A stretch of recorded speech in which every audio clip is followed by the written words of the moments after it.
I've been coaching CrossFit for 2.5 years.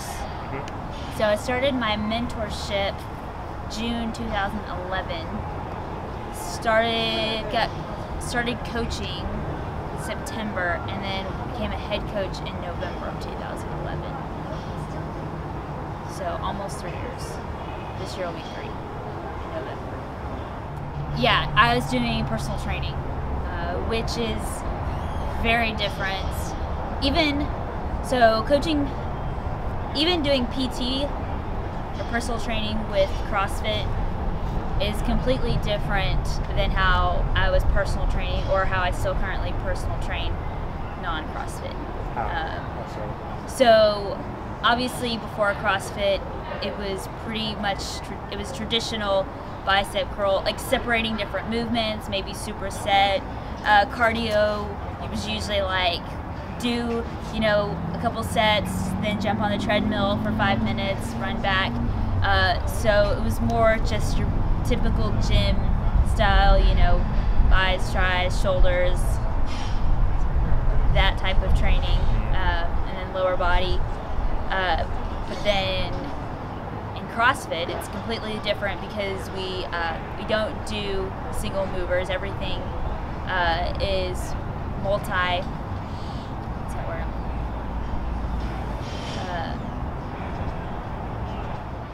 Anyway, so within CrossFit, we don't really isolate specific body parts.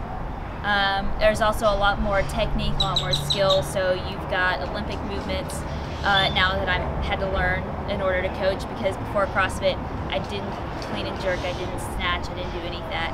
Even though I was a gymnast, coaching gymnastics, I didn't really coach pull-ups, I didn't coach toes to bar, I didn't coach muscle-ups because I only coached girls. So I didn't, obviously in my personal training background, those were not movements. Things like thrusters, burpees, didn't do any of those.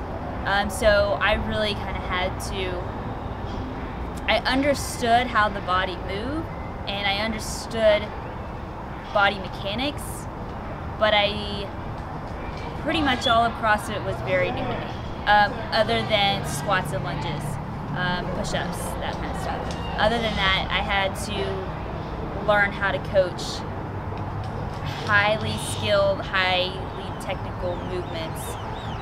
So one of the things before I started coaching at CrossFit Central was I said that I wouldn't start coaching until I got better at the lifts. So I joined Zach Teal's Olympic lifting class, and I was probably in that class for a good 6 months, maybe longer, before I felt comfortable enough to even coach those movements. And then from there, I decided, I applied to CrossFit Central and started coaching for them.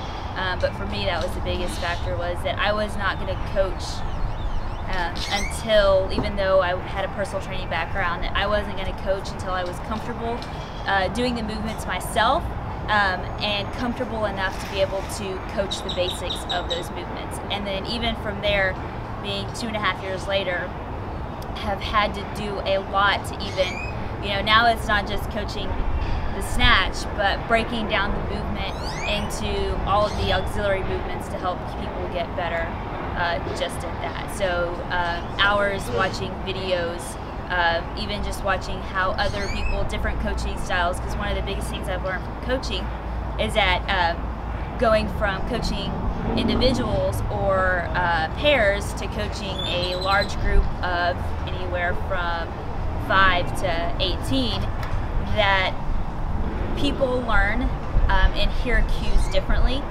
So being able to coach 18 people and to be able to coach several different styles for each person as an individual to click, because I can tell one athlete a certain cue.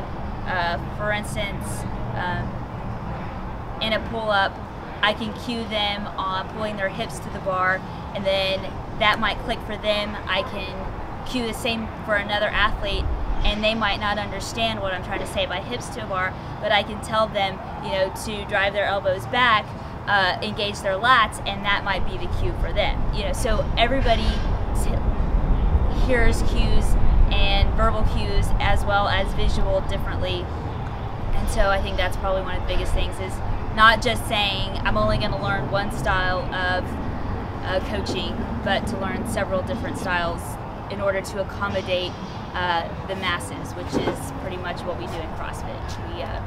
We don't specialize in certain athletes, even though in advanced we do start to, in our GGRX group, we get a little bit more specific to the sport. But in our classes, it's one, come all, and you have to be prepared and ready to coach and to help everybody get better based on their not only personalities, but their skill level and their learning patterns, environments, that. Okay, so one of the biggest things, I think, for me, I think that's probably my strongest quality, is understanding the individual. And the biggest thing for me is body language. I can pick up pretty quickly on how somebody feels when they come into the space. When they're the first class, I start reading kind of body language, and immediately from that I can figure out how to coach them, or how they like to be coached, or how they like to be pushed.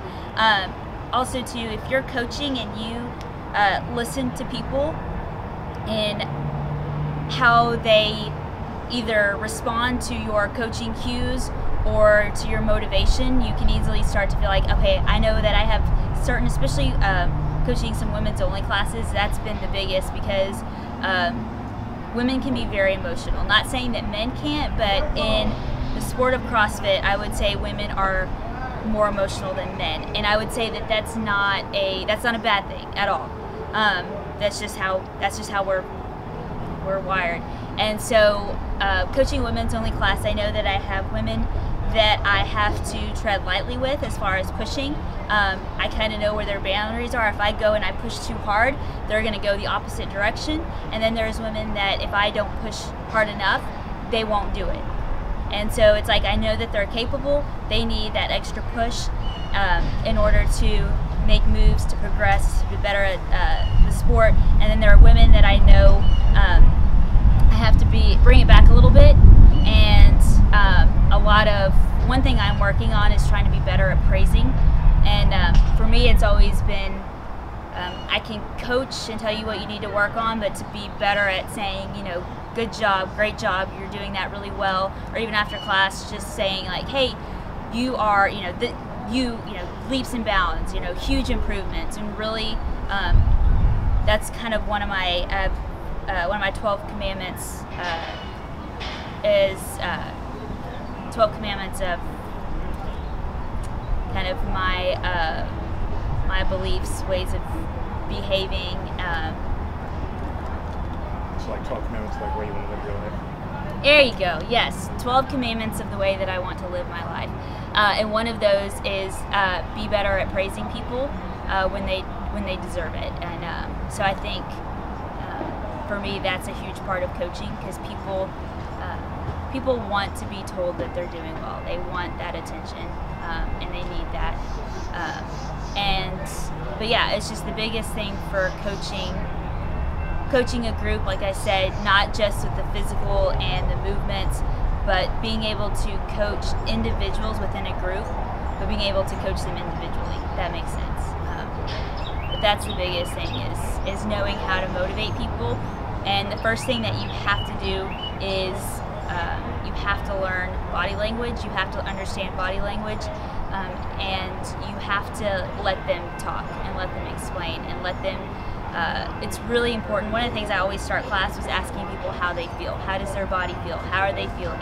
But that's key to knowing, if somebody comes in and they're having a really crappy day, to being able to know how to motivate them.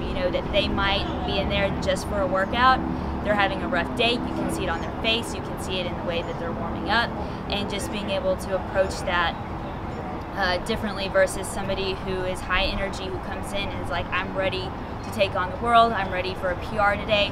and being able to motivate them differently. But the thing is, you're going to have both of those people in the same class, and you have to be able to coach them both in the same 45 minutes or an hour class. What time do you start? Right now. Thanks, Jess. Hey, that's fun. Anytime. All right.